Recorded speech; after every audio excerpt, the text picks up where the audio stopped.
Victor Hugo, poète, romancier et défenseur de la liberté.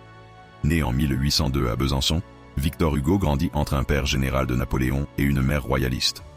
Il montre très tôt un talent pour l'écriture et publie son premier recueil de poèmes, Odes et Ballades, 1826, qui le fait connaître.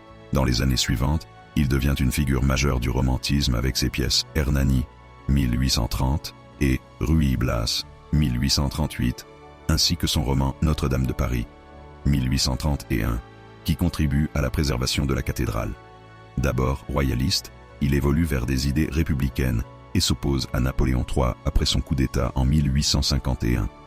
Contraint à l'exil, il passe près de 20 ans à Jersey et Guernesey, où il écrit ses œuvres majeures, notamment Les Misérables, 1862, un roman dénonçant la misère et l'injustice. Il y écrit aussi des poèmes engagés comme Les Châtiments, 1853, et des réflexions mystiques dans La Légende des siècles, 1859-1883. De retour en France après la chute de l'Empire en 1870, il devient un symbole de la République et un ardent défenseur des droits de l'homme. Son influence dépasse la littérature et il milite pour l'abolition de la peine de mort. Il meurt en 1885, acclamé par toute la nation. Plus de 2 millions de personnes assistent à ses funérailles et il est enterré au Panthéon, marquant à jamais l'histoire de la France.